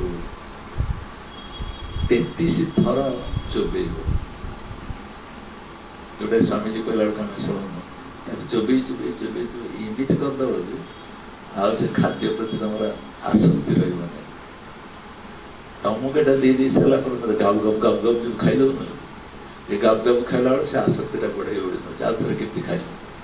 କିନ୍ତୁ ଯିଏ ତାକୁ ଚୋବେଇ ଚୋବେଇ ପାଣି କରିକି ଏକଦମ ଖାଇଦେଇଥିବ ଆମ ଅନିତା ଭଳିଆ, ଯିଏ ଚୋବେଇ ଚୋବେଇ ତାକୁ ଏକଦମ ପୁରା ପାଣିଟାକୁ ମଧ୍ୟ ଚୋବେଇ ଦେବ, ସେ ମୁଁ ତାକୁ ଦେଖିକି ଆଶ୍ଚର୍ଯ୍ୟ ହୁଏ କେମିତି ସେ ଏତେ ସମୟ ଖାଉଛି। ଯିଏ ଚୋବେଇ ଚୋବେଇ ଖାଉ ସେ ଠିକ୍ କରୁছে, ପୁରା ଆୟୁର୍ବେଦିକ ଶାସ୍ତ୍ରକୁ ସେ ଗ୍ରହଣ କରୁଛି, ଗୁରୁକୁ ଗ୍ରହଣ କରୁଛି। ଚୋବେଇ ଚୋବେଇ ଯିଏ ଖାଇବ ତାର ଆସକ୍ତି ଆଉ ରହିବନି। କାହା ପ୍ରତି? ଖାଦ୍ୟ ପ୍ରତି। ଖାଦ୍ୟ ପ୍ରତି ଆଉ ଆସକ୍ତି ରହିବ, କାରଣ ଏତେ ଚୋବେଇ ଦେଇ ସାରିଥିବ ଯେ ସେ ଖାଦ୍ୟ ପ୍ରତି ଯଦି ଆସକ୍ତି ନ ହେଲା, ତମର ଦେହ ପ୍ରତି ଆସକ୍ତି କମିଯିବ। ଆମ ଦେହ ପ୍ରତି ଆସକ୍ତି କମିଯିବ। ଯଦି ତମର ଖାଦ୍ୟ ପ୍ରତି ଆସକ୍ତି କମିଗଲା, ଏ ଦେହ ପ୍ରତି ଆସକ୍ତି କମିଯିବ। ଆଉ ଏ ଦେହରୁ ସୃଷ୍ଟି ହେଉଥିବା ବାସନା ସବୁ, କାମ, କ୍ରୋଧ, ଲୋଭ, ଏସବୁ ଗୁଡ଼ାକ ଆସ୍ତେ ଆସ୍ତେ ଦୂରୀଭୂତ ହେଇଯିବ।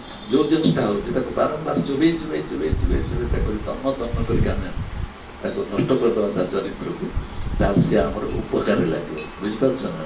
ସେଇଥିପାଇଁ ଖାଦ୍ୟକୁ ଏଇଭଳି ଢଙ୍ଗରେ ଖାଇବା ପାଇଁ ସ୍ୱାମୀଜୀ କହିଛନ୍ତି ନା ନା। ସେଗୁଡ଼ାକ ମୁଁ ଏଇଥିପାଇଁ କହୁଛି ଯେ ସବୁଗୁଡ଼ା କେମିତି ଆମ ଉପକାରରେ ଲାଗିବ, ସବୁଗୁଡ଼ା ଏ ସ୍ୱାମୀଜୀ କୋଉଠୁ ବାହାର କରୁଛନ୍ତି କେଜାଣି, କୋଉଠୁ ତାକୁ ସବୁ ଆଣିକି ସବୁ ବାହାର କରିକି ଆମ ଭିତରେ ଦେଇ ସାରିଛନ୍ତି, କିନ୍ତୁ ଆମେ ତାକୁ ସବୁ ଅଲଗା ଅଲଗା କରିଦେଇଛୁ। ତାରି ଉପରେ ଆମେ ବଞ୍ଚୁଛୁ, ତାରି ଉପରେ ଆମେ ଜୀବନ ନିର୍ବାହ କରୁଛୁ, କିନ୍ତୁ ତାକୁ ଜାଣିପାରୁଛୁ। ଯାହା ଯାହା ସେ ଆମର ମଙ୍ଗଳ ପାଇଁ କରୁଛନ୍ତି ତା ପ୍ରତି ଆମେ କରିପାରୁନୁ କାହିଁକି? ଆକ୍ୟୁପ୍ରେସର ସେ ଶିଖେଇଲେ, ଆମେ ତାକୁ ବ୍ୟବସାୟ କଲୁ। ସେ ଆମକୁ ଶିଖେଇଲେ ଯୋଉ ବିଦ୍ୟା ଗୁଡ଼ାକ, ତାକୁ ରିକି ଏଇଟାକୁ କଲେ କେମିତି ଆମେ ତାକୁ ବ୍ୟବସାୟରେ ପରିଣତ କଲୁ। କିଏ କରେଇଲା? ମୁଁ କରିଲି ନା ମନ କରିଲି? ଆମ ମନ କଲାରେ ଏଇଟାକୁ ଯଦି ବ୍ୟବସାୟରେ ପରିଣତ କରିଦେବୁ ତାହେଲେ ତ ତୋତେ ଆସିବ ନା, ଭଲ ପଇସା ଆସିବ। ବୁଝିଦେଲା ଆମକୁ ଯେ ଆରେ ସତ୍ୟ ତ, ମୁଁ ତ ଭଲ ଇନକମ୍ କରିପାରିବି ତା ଭିତରେ। ତେଣୁ ଗୁରୁ ଶିଖେଇଲା ଯେ ତୁ ତୋର ଦେହର ମଙ୍ଗଳ କରିବା ସାଙ୍ଗେ ସାଙ୍ଗେ ଅନ୍ୟମାନଙ୍କର ମଙ୍ଗଳ କାର୍ଯ୍ୟରେ ମଧ୍ୟ ଲଗେଇ ଦେଇପାରିବୁ। ଆମକୁ ବିଦ୍ୟା ଶିଖେଇ ଦିଆଗଲା, ଆମେ କୋଉଠି ଲଗେଇଲୁ? କାହା ଦ୍ୱାରା? ତମ ମନ ଶିଖେଇଲା ଯେ ତମେ ସବୁ ଏଇ କାମ କର। ତେଣୁ ମନ ଏତେ ଭୟାନକ ଶତ୍ରୁ କଥା, ଏ କଥାଟାକୁ ଗୁରୁ ତନ୍ନ କରି ବୁଝିଥିବା ଯୋଗୁଁ, ଏକଦମ ସମ୍ପୂର୍ଣ୍ଣ ଭାବରେ ବୁଝିଥିବା ଯୋଗୁଁ ହାଇ ମାରନା ଭାଇ ପଳେଇ ଆସିବ। ତେଣୁ ଯେତେବେଳେ ମନ ଏଇଭଳି ସ୍ତରକୁ ଆମକୁ ନେଇଯାଉଛି, ଏଇଭଳି, ତେଣୁ ମନକୁ ଜଗିବା ପାଇଁ ହେଲେ ତାକୁ ସାକ୍ଷୀ ରୁହ, କୁଆଡ଼େ ଯାଉଛି ମନ? ମୁଁ ତ ଚଣାଟେ ଖାଉଛି, ଏ ଚଣା ଖାଉ ଖାଉ ମୋତେ କାହିଁ ଘର ତାଲା ପଡ଼ିଛି ନା ନାହିଁ, ସିଆଡ଼େ ପଳେଇଲା, ଆରେ ଫେର ଚଟକିରି ମନଟା ପଳେଇ ଆସିବ। ଏଇ ଅଭ୍ୟାସଟା କରୁ ଦିନେ କ'ଣ ହବ ନା ମନର ସମସ୍ତ ଗୁରୁତ୍ୱକୁ ତମେ ବୁଝିପାରିବ। ତାକୁ ଗପ ଦରକାର ନାହିଁ, ତତ୍ତ୍ୱ କହିଲେ ସେ କେତେ ତତ୍ତ୍ୱ ଶୁଣିବ। ଗୋଟେ ଜମିଦାର ଥିଲା, ବହୁତ ଭଲ ବଡ଼ ଜମିଦାର। ସେ ବର୍ଷକୁ ଥରେ ଦୁର୍ଗା ପୂଜା କରେ, ବହୁତ ଲୋକଙ୍କୁ ଡାକେ ଖାଇବା ପିଇବା ପାଇଁ। ସେ ଜମିଦାର ଦୁର୍ଗା ପୂଜା କରିସାରିଲା ପରେ ସେ ଦୁର୍ଗାରେ ମାନେ ପ୍ରତ୍ୟେକ ବର୍ଷ ସମସ୍ତେ ଜାଣନ୍ତି ରାୟ ବାହାଦୁର ଯିଏ ଅଛି ନା ଜମିଦାର, ୟାର ଦୁର୍ଗା ପୂଜାଟା ବହୁତ ବଢ଼ିଆ, ଏଠିକି ସବୁ ଯିବା ଉଚିତ, ସମସ୍ତେ ଆସନ୍ତି। ଗୋଟେ ବର୍ଷ ସେ କ'ଣ କରିଛି, ଦୁର୍ଗା ପୂଜା ହେଲା ବେଳକୁ ଗୁଡ଼ାଏ ଛେଳି ଆସିକି ଛେଳିମାନଙ୍କୁ ରଖିଦେଇଛି। ରଖୁ ଦେଖିଲା ଛେଳିମାନଙ୍କୁ, ସବୁ ଲୋକମାନେ ଗଦା ହେଇଛନ୍ତି, କାରଣ ଜମିଦାର ଭୋଜନ ଦେବ ନା, ବଢ଼ିଆ ଜିନିଷ ଖାଇବା ପାଇଁ ମିଳିବ। ଆଉ ମନୁଷ୍ୟ ତ ସମସ୍ତ ପ୍ରକାର କାର୍ଯ୍ୟକ୍ରମ ପେଟରୁ ଆରମ୍ଭ ହୁଏ, ପେଟ କ୍ରିୟାରୁ ଆରମ୍ଭ ହେଇଯାଉଛି, ଆମର ମାନସିକ କ୍ରିୟା ପର୍ଯ୍ୟନ୍ତ ସବୁ ପେଟରୁ ଆରମ୍ଭ ହେଉଛି। ଲୋଭ ପ୍ରତି, ଖାଦ୍ୟ ପ୍ରତି ଯେଉଁ ଲୋଭ ନାହିଁ, ଏଇ ଲୋଭରୁ ଏଇ ସବୁ ଜିନିଷ ସବୁ ତିଆରି ହେଉଛି। ବୁଝିପାରୁଛ ନା ନାହିଁ? ଜମିଦାର ଯେତେବେଳେ କହିଲା ଛେଳିମାନଙ୍କୁ ଦେଖିକି, ସବୁ ଦେଖି ସାରିଲା ପରେ ବଡ଼ ପାଟିରେ କହିଲା ନା ହେଇପାରିବନି। ସମସ୍ତେ ଚମକିଗଲେ, କ'ଣ ହେଇପାରିବ ନା ଛେଳିମାନଙ୍କୁ ବଳି ଦିଆଯାଇପାରିବ। ସମସ୍ତେ ଇଏ କି କଥା, ବର୍ଷ ଧରିକି ବଳି ଦେଇ ଆସୁଛି, ଆଜି କହୁଛି ବଳି ଦେବି। ନାଇଁ ଆଙ୍କ ଆଖି ଦେଖିଲା ବେଳକୁ ମୋତେ କେମିତି ଲାଗୁଛି, ତା ଆଖିରୁ ସବୁ ଲୁହ। ଏଇ ପ୍ରକାର ଅବସ୍ଥାରେ ମୁଁ ଛେଳି ଗୁଡ଼ାକ ମାରିବା ପାଇଁ ଚାହୁଁ। ସମସ୍ତେ କହିଲେ ତାହେଲେ କ'ଣ କରିବା, ଆମର ତ ଭୋଜି ଭାତ ବନ୍ଦ ହେଇଯିବ। ବୁଝିପାରିଲ? ସେଠୁ ତାର ଯେ ବୁଦ୍ଧିମତୀ ପତ୍ନୀ ଥିଲେ, ତାଙ୍କୁ ଯାଇ କହିଲେ ତମେ ଟିକେ କୁହ, ଜମିଦାରଙ୍କୁ କୁହ। ଇଏ ଯାଇ କହିଲେ ଦେଖ, ମୋର ବି ଛେଳି ମାନଙ୍କୁ ହତ୍ୟା କରିକି ଦେବା ପାଇଁ ଇଚ୍ଛା ନାହିଁ, କିନ୍ତୁ ଲୋକଙ୍କର କଥା ତମେ କାହିଁକି ବନ୍ଦ କରୁଛ?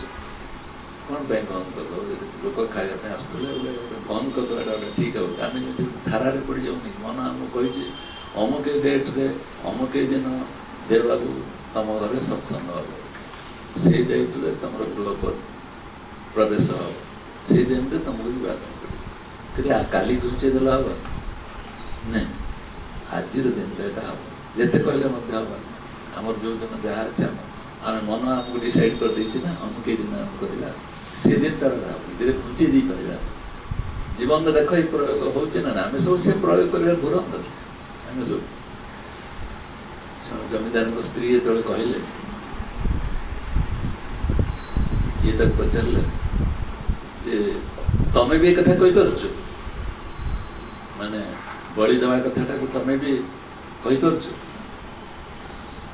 ନାଇଁ ସେ କହିଲେ ନା ମୋର ଇଚ୍ଛା ନାହିଁ, ମୋର ଇଚ୍ଛା ନାହିଁ ଯେ ତଥାପି ଗୋଟେ କଥା, ତଥାପି କ'ଣ ଯେ ଜମିଦାର ଧମକେଇଲେ, ତଥାପି କ'ଣ ତମର ତ ଦୟା ମାୟା ବୋଲି ଟିକେ ବୋଲି କିଛି ନାହିଁ ନା।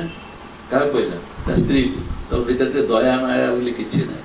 ମୁଁ ତ ଛେଳିଟାକୁ ଦେଖି ସାରିଲା ପରେ ମୋର ଦୟା ଆସିଯାଉଛି, ତମେ ଗୋଟେ ସ୍ତ୍ରୀ ଲୋକ ହେଇଛି, ତମ ଭିତରେ ଟିକେ ଦୟା ମାୟା ବି ନାହିଁ, ଛେଳି ଗୁଡ଼ାକ ହତ୍ୟା କରିବା ପାଇଁ କହୁଛୁ। କିଏ କହିଲା କ'ଣ ଦୟା ମାୟା ନାହିଁ? ମୁଁ ତ କହୁଛି ଛେଳି ଗୁଡ଼ାକ ହତ୍ୟା କରନି, ମୋର ଭିତରେ ଅନ୍ତରାତ୍ମା କହୁଛି, ତମକୁ କହୁଛି ନାହିଁ କ'ଣ? ସେ କହିଲା ଦେଖ 2-4 ବର୍ଷ ହେଇଗଲାଣି, ମୁଁ ତା ଦେଇ ଆସୁଛି ବହୁତ ଦିନ ଧରିକି, ୟା ଭିତରେ ମୋର ତଳ ଦାନ୍ତ ଗଳି ପଡ଼ିଥିଲା 4-6, ତାର 2-4 ବର୍ଷ ଗଲା ପରେ ଆହୁରି 2-4ଟା ଦାନ୍ତ ଗଳି ପଡ଼ିଲା। ଏବେ ମୋ ପାଟି ପାକୁଆ ହେଇଯାଇଛି, ଆଉ ମୋ ଆଖି ଆଗରେ ବସିକି ମାଂସ ଗୁଡ଼ାକ ଲୋକମାନେ ଟାଣି ଟାଣି ଖାଇବେ, ମୋର ଦାନ୍ତ ନାହିଁ, ମୁଁ ଖାଇପାରିବିନି। ଏଗୁଡ଼ାକ ତମେ ଦେଖିକି ତମ ଦେହ ସହୁଛି, ମୋ ପ୍ରତି ତମର ଏତେ ଦିନ ମୋ ସାଙ୍ଗେ ରହିଲା, ମୋର ସ୍ତ୍ରୀ ହେଇକି, ଏଗୁଡ଼ାକ ତମ ମୁଣ୍ଡରେ ବୁଝିବା ପାଇଁ ଆସୁନି। ମୁଁ ସେଇଥିପାଇଁ କହୁଛି ନା ଏଟା ହେଇପାରିବନି ବୋଲି କହୁଛି, ଛେଳି ମାନଙ୍କୁ ବଳି ଦିଆଯିବ, କାରଣ ମୁଁ ଖାଇପାରିବିନି, ମୋ ଦାନ୍ତ ସବୁ ଗଳି ପଡୁଛି। ଦେଖୁଛ ନା ମନର ଗତି, ଏଇଆର ଅବତାର, ସେଇ ମନ ଅବତାର ଆମ ଭିତରେ ବସିଛି। ସେଇ ମନଟାକୁ ପ୍ୟୁରିଫାଏଡ କରିବାକୁ ପଡ଼ିବ, ପବିତ୍ରତା ଆଡ଼ିକି ଆଣିବା ପାଇଁ ପଡ଼ିବ। କେମିତି ଆଣିବ ନା ତାକୁ ସମ୍ପୂର୍ଣ୍ଣ ଭାବରେ ତାକୁ ଜଗିବା ପାଇଁ ପଡ଼ିବ। ଯେ ତୁ କୁଆଡ଼େ ଯାଉଛୁ, ମୁଁ ତୋତେ ଦେଖିବି। ଯେମିତି ମାଷ୍ଟର ଛୁଆ ଗୁଡ଼ାକ ଅନ୍ୟମନସ୍କ ହେଇକି କୁଆଡ଼େ କୁଆଡ଼େ ପଳେଇଲା ବେଳେ ଏମାନେ ଝରକା ବାଟେ କବାଟେ ଉପରେ ଥାଇ ତଳ ଥାଇକି ସବୁ ବୁଲି ବୁଲିକି ଦେଖୁଥାନ୍ତି, ଛୁଆଟା କୁଆଡ଼େ ପଳେଇ ଯାଉଛି କି ନାହିଁ, ଦୁଷ୍ଟାମି କରିବେ କ'ଣ। ମାଷ୍ଟର ଦେଖୁଥାଏ, ଛୁଆ ମଧ୍ୟ ତଳୁ ଥାଇକି ଦେଖୁଥାଏ, ମାଷ୍ଟର କ'ଣ ଏଡ଼େ ଚାଲାକ ହେଇଗଲା। ଆଜି ଆମେ ବି ସେଠି ଦେଖୁଛୁ ଯେ ତୁ ଆମକୁ କଣେଇକି ଅନେଇଛୁ।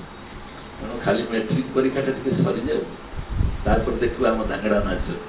ଆମେ ଦେଖିଲେ ନା ନାହିଁ କାଲି ସବୁ ଦେଖେଇଲା ଦାଙ୍ଗଡ଼ା ନାଚ, ସବୁ ପିଲାମାନେ ସବୁ ସାର୍ଟ ହଲେଇକି ନାଚିଲେ। ତାଙ୍କୁ କହିଲା ତାଙ୍କୁ ଛାଡ଼ି ଦିଅ, ସେମାନେ ମନ ଖୁସିରେ ଯାହା କରୁଛନ୍ତି କରନ୍ତୁ। ଆମେ ତାଙ୍କୁ ଚାପିକି କହିଛୁ ନା ତୁ ଏହା କର, ତୁ ସେୟା କର, ତୁ ସେୟା କର, ତୁ ସେୟା କର। ଦାଙ୍ଗଡ଼ା ନାଚ ବାହାରିଲା, ତାପରେ ସେମାନେ ନାଚିଲେ। ଏସବୁ କାହାର କାମ? ସେଇ ଛୁଆଙ୍କର ପଛେ ତାଙ୍କ ମନର କାମ ନା ନାହିଁ। କିନ୍ତୁ ସେ ମନକୁ ଯଦି ତମେ ଗୋଟେ ସରଳ ରେଖାରେ ପକେଇ ଦେଇପାରିବ, ହେ ମନ ତୁ ମୋର ଉପକାରୀ, ତୁ ମୋର ବହୁତ ଉପକାରୀ। କାହିଁକି ମୋର ଉପକାରୀ? ନା ଆଉ ଯାହାକୁ ମୁଁ ଡାକୁଛି ଛୁଆଙ୍କର ଶ୍ରଦ୍ଧା ଟିକେ ଏଟା କରିଦେ, ହଉ ଯାହା ମୁଁ ପଛରେ ସେ ମନା କରିଦେବ, ଅନ୍ୟଟା ଟିକେ କରିଦେ, ହଉ ହଉ ବେଳ ହେଲେ ମୁଁ ଏଟା କରିଦେବି। କଥା କହିବାର ଢଙ୍ଗ, ଜଣେ କହୁଛି ନାଇଁ ନାଇଁ ମୁଁ ଏଟା କରିଦେବି, ଆଉ ଜଣେ କହୁଛି ଆଉ ମୁଁ ପଛରେ ଆସି କେତେବେଳେ ସୁବିଧା ହେଉଛି, କାହା ଦ୍ୱାରା ସେ ପ୍ରଭାବିତ ହେଇ କହୁଛି। ସବୁ ଦେଖ, ତେଣୁ ତମେ ତାକୁ କହିବ ଏ ମନ କୋଉ କୋଉ ବାଟରେ ଗତି କରୁଛି, ଯୋଉ ଯୋଉ ବାଟରେ ସବୁ ଗତି କରୁଛି, ସେଟାକୁ କେମିତି ଜାଣିବ ଯେ ମୋର କାହିଁ ଇଚ୍ଛା ହଉଛି ଆଜି ସତ୍ସଙ୍ଗ ଯିବା। ସେତେବେଳେ ମତେ ଆଣିକି ସତ୍ସଙ୍ଗରେ ଯିଏ ପହଞ୍ଚେଇଲା, ସେ କିଏ? ମନ ପହଞ୍ଚେଇଲା ନା ନାହିଁ? ସିଏ ମତେ ସରଳ ରେଖା ତିଆରି କରି ମୋ ରାସ୍ତାଟାକୁ ପରିଷ୍କାର ପରିଚ୍ଛନ୍ନ ସିଏ କରୁଛି। ଯଦି ମୋର ସମସ୍ତ ପ୍ରକାର ପାରିପାର୍ଶ୍ୱିକ ପରିସ୍ଥିତିରେ ତାଙ୍କୁ ବିପରୀତ ଆଡ଼ିକି ନେଲା ବେଳକୁ, ସିଏଠୁ ମୋର ବିଶ୍ୱସ୍ତ ବୃତ୍ତି ବେଳକୁ ମୋର ଭାରି ଥକି ଗଲେଣି, ଟିକେ ପାଣି ପିଇବା ପାଇଁ ଇଚ୍ଛା ହେଉଛି। କିଏ ପିଇବା ପାଇଁ ଯାଉନି, ଆସିକି ପହଞ୍ଚିଲା କିଏ?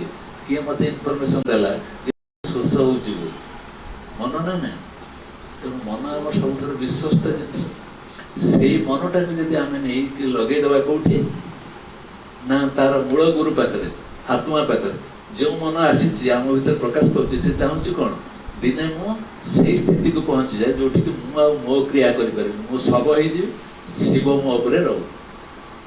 ଶିବ କିଏ? ମୋର ଆତ୍ମା। ସେ ଆତ୍ମା ସାଙ୍ଗରେ ମନ ଯେତେବେଳେ ଏକାକାର କରିଦିଆଯାଇ ପାରିବ, ସେତେବେଳେ ମନ ଆଉ ପ୍ରଭାବଶାଳୀ ହବ ନାହିଁ। ଯେହେତୁ ଆମେ ମନକୁ ଆମେ ଛାଡ଼ି ଦେଇଛୁ ପୁରା, ତୁ ତୋ ବାଟରେ ଯା, ମୋ ମନ ଯାହା ହବ ତାହା ମୁଁ କରିବି। ମନ ଉପରେ ସାକ୍ଷୀ ଭାବରେ ତା ଦେଖୁନି କୁଆଡ଼େ ଯାଉଛି, କ'ଣ କାମ କରୁଛି, ସେତେବେଳେ ମନ ଆମ ପାଇଁ ବିପର୍ଯ୍ୟୟ ତିଆରି କରିଦେଉଛି, ଭାବ ତିଆରି କରିଦେଉଛି। ସେଇ ମନ ଦୁର୍ବିପାକରେ ପକେଇ ଦେଇକି କୋଉ କୋଉ ଗଳିରେ ପକେଇଦେବ ତାର ସୀମା ନାହିଁ। କିନ୍ତୁ ସେଇ ମନକୁ ଯଦି ଆମେ ଏଇ ଯୋଉ ଆତ୍ମସତ୍ତା ଦ୍ୱାରା, ଆତ୍ମଭାବ ଦ୍ୱାରା ତାକୁ ଆପଣାର କରି ନେଇ ପାରିଲେ, से कौन करिवो ना से प्रभावहीन हो तार निजर भूमिका से आ संकल्प विकल्प कर एटा ना सेटा मनर जो धर्म सेटा से कर मु संकल्प करिवो ना विकल्प करिवो एटा करिवो ना सेटा करिवो एटा ठीक ना सेटा ठीक एटा भूल ना ये जो भूल ठीक रे कारबार करी जो जंत्रटा हम भीतर अछि सब काम करूछि जदि से जंत्रटा को सब देखिया में अभ्यस्त हो गली ता द्रष्टा और साक्षी भाव तक रही जितेबाला भी मन भीतर कौन इड सड़ आस जाऊँ से देखुची तो ये खाली मन पका मुझे देखुची ना मुझे देखुची तो से कड़े जाऊँ चक्की चले से बाट पहुँच परीक्षा कर देख जीवन कड़े अन्य मनस्क हो जाऊ अरे मु तो कौन मो देखा टीवी इच्छा अच्छे मत गोटे गीत छुआ गुड़ा गाँव देखा अरे कल तो फिजिक्स परीक्षा अच्छे फिर मन सियाड़े जाऊ उल्टी पलि आस पलि आस तेणु मन को आम नियंत्रण रखिपार केतबले जो आत्मा संग तार लिंकटा करदेवा सेटा खाली मन नुहे जावतीय क्रिया मोर जावतीय क्रिया मो शरीर भितर हो मन हो जो किसी होना कहीं आत्मभाव सहित जोड़ी दियो जदि आम जोड़ी दे पारे ताले सतर प्रभावटा आम जेकोसी क्रिया हो बिना चैतन्य कौन क्रिया हो पार जो टीप टिके मारे से चैतन्य सत्ता अच्छी तो मुंडे उकुणी अच्छी ना नहीं ता मुंडे जब उकुणी अच्छी ना नहीं मुझे मनटा कौटी नेली सांगे सांगे मुंड ता चोटी ता उकुणी सहित पहुँचीगला ना नहीं चटकी तक उकुणी देखागला ना नहीं देख के शक्तिशाली किमती जिनस सब संसार घटुची आम क्या कौन जिनस गोटे इंगित देला माने आमर मन जाकि संगे लगी जाऊँ तू गलु केमती मोर मन ना ये चैतन्य सवार हो चल चैतन्य अच्छी ना नहीं तुम देख जे अरे मन तो गोटे उड़े आज भाया कारी पर बसिक चल जाऊँ तो मोटर भिन्न नुहे जदि आम से भाया स्थिति को निजी प्रत्येक जिनस प्रत्येक अवस्था असुविधा पड़ू सुविधा पड़ू भल था मंद था मन उपर धारणा रख जे सी सवार हो जहाँ पर जाऊँगी सी हूँ मोरी पर सवार हो जाऊँ तेणु मो जगह को फेरी आसे मन तार शांत अवस्था प्राप्त हो मो स्थिति को फेरी आसे मन तार अवस्था प्राप्त हो मनटा को धरिकी गंधिया मन टे धरिकी गोटे खराब मन धरिकी सत्संग न जाए मो खराब मन टे नहीं गुरु पाखक न जाए मो खराब मन मान बुझीपार संसार जावतीय प्रकार चिंता जोड़ाक सब थी नहीं कि मु गाड़ी आसला बेलू एमती है मु पहुँचला बेलू खोर्धार स्वामीजी क्लास होती बाटर ये लोक देखला से लोक देखला भाई कौन कौन कर से ऑफिस रे काम कर तुम कौन कर बाट सारा समस्त संपर्क रखी रखी मो मन को फिंगी फिंगी गली तू नहीं चुप हो बसिल ना कहीं दसटा साक्षी भाव रही शिखी मु चुप हो बसिल ना मो मनटा को विपर्यस्त समस्त को बांटी चलि किए के ये कहती मोर परिवेशटा को खराब कर परिवेशटा जेहेतु खराब होगा ये शुद्ध आत्मा विराजमान करना गुरु से आसवाई बसवे ना तू तो जावतीय जंजाल भरी लोक तो चतुष्पार्श्व को अपरिष्कार परिच्छन्न कर रखीचु तो हृदय को तू साक्षी तू निजे देख तू ठीक अच्छु ना नहीं तू निजे ठीक अच्छु ना नहीं निज निज को निजे पचारिक देख तो मन भीतर जावतीय इड सड़ भावना नहीं तो ताहले तोर अगणा परिष्कार अच्छे से गुरुर आसन से सी ही तो ठीक बाट नहीं कर तेणु तोर आत्मा तोर गुरु ताको तो कभी भूली जाना एवं से आत्मार स्वरूप को पाइबा तो टिके कष्ट सहया पड़े कौन कष्ट ना बर्तमान जो मन एकदम अमान्य अमणिया मानू नहीं मुझे जुआड़े इच्छा सियाड़ पलैया चाहूँ मण करने धीरे धीरे धीरे धीरे धीरे धीरे ता स्वादटा चाखिया कि अमृत गुरु देल चखाई ये जो अमृत चखे गला ना कि से चाखीदेला से अमृत तम जगह को फेरी से फेरी आसला कौन हम मन आ भूमिकाटा गुरुत्वपूर्ण भूमिका नहीं पार किए गुरुत्वपूर्ण भूमिका हम मुझे यार गुरुत्वपूर्ण भूमिका ये सारांश मनुष्य बचार शैली तार बचार टेक्निक जदि सुंदर मनुष्य से बचापी चाहूँ सुंदर जीवन टे यापन करने चाहूँ कौ शैली से जीव किमिति ताको कन्वर्ट करी को अवस्था आनिकी कोर्ट से पहुंचे नेगेटिव नकारात्मक दिगरे मन पड़ो हाँ एडे कहला वाला एडे नहीं गला वाला नकारात्मक दिगरे जाउछि पुणी तुम नकारात्मक दिगटा को सकारात्मक कर परिबो ना ना एमति कहबाटा ठीक है ना जो आम से कथा कही पार्छु नकारात्मक जिनटा पुणी सकारात्मक हो जाऊँगी ना ना एमती छुआटा एमती कला बोली एमती कहला प्रथम भावुल दमन करी पुणी सकारात्मक उपाय नहीं आस ना यहाँ ठीक नुह ता भर भी जंत्रणा हम ता भर भी कष्ट से सकारात्मक दिग जिते तुम सत्संग कर जिते सत् विचार कर जिते गुरु पाक जीव सब सकारात्मक हो नकारात्मक ना ना जिनसा हाँ हाँ परिणत हो सत् जिन परिणत होदि ताहा मो भर आसुना एवं भी से कौन कला मुझे देखीदेवी नहीं छाड़देवी कि एवं भी तुम मन भर ताहा अच्छी तेणु मन ही तुम विपर्जयर कारण हम से प्रत्येक अवस्था प्रत्येक स्थिति रे मन सहित चली जाओ मन को देख मन को जान मन को जग एवं हेले संपर्क गुरु सहित स्थापन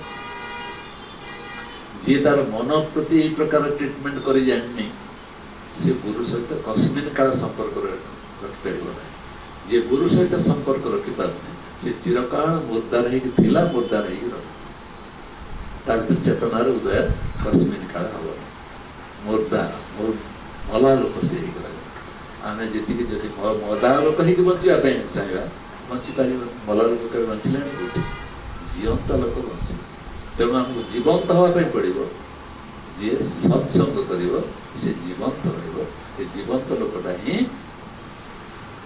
सत्य को रक्षा करने संगे संगे निज को रक्षा कर निज को रक्षा करने संगे संगे विश्व ब्रह्मांड प्रत्येक प्राणी को से रक्षा कर भाव ता विचार समस्त प्रभाव पके समस्त भर से दिव्यता भरपूर हो परीक्षा कर देख मो बाणी एति तीव्रता अच्छी से बाणीटा अन्य को आक्रांत कर तो निजे जापर मु जो भाषा जो प्रकार प्रयोग कर अन्य को आक्रांत कर तेणु बाणी मधुरता ना कहीं आसला ना ना मो नकारात्मक जिनटा को सकार परिणत कर पॉजिटिवटा को करें ना नेगेटिवटा को पॉजिटिव परिणत करें केमी करें ना जदि मो सत्संग सहित जड़ित हो सत्संग मान सब बुझे नहीं जो आम बसुन सत्संग सत्संग मान मोर आत्मा सहित जो संपर्क रखिकी जब चली ताले मो सकारात्मक हवाटा सुविधा सुविधा माने ता ही सत्य अन्य उपाय किसी ना सकारात्मक जन मनीष दिव्यता ता भर दिव्यता जो मनीष को आसे से समस्त को आकर्षित कर विश्व ब्रह्मांड में समस्त को आकर्षित कर कारण हूँ सकारात्मक दिगरे आत्म दिगरे जन गति कर आत्मनिष्ठ हम आत्मा बिना अन्य को ग्रहण कर पारिब ना कारण आत्मा बिना आ कि ना सी एकमात्र सत्य से सत्यटा जो ताठर जमी संबंध मोर तुटी न जाए से संबंधटा मोर केतटा बाजिला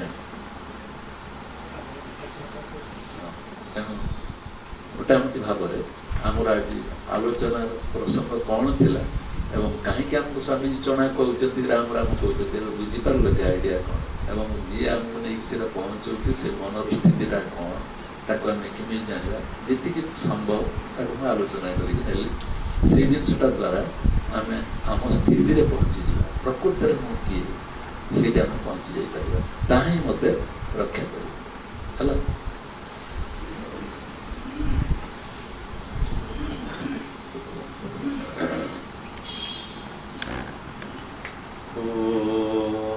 पूर्णमद पूर्णमिदं पूर्णात् पूर्णमुदच्यते पूर्णस्य पूर्णमादाय पूर्णमेवावशिष्यते सर्वे भवन्तु सुखिनः सर्वे सन्तु निरामयाः सर्वे भद्राणि पश्यन्तु मा कश्चित् दुःखभाग् भवेत् ॐ शान्ति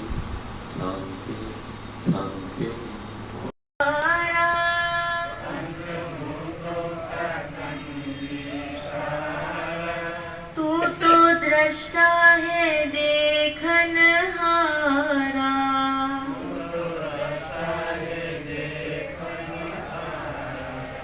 पंचभूतों का तन विस्तारा।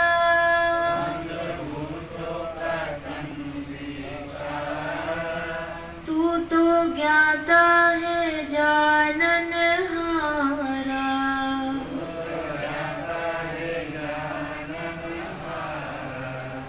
तेरा कण कण में रहता निवास है।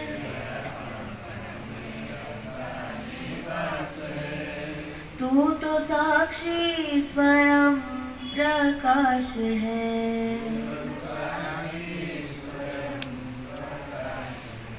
जैसे गहनों में सोना ही पाया।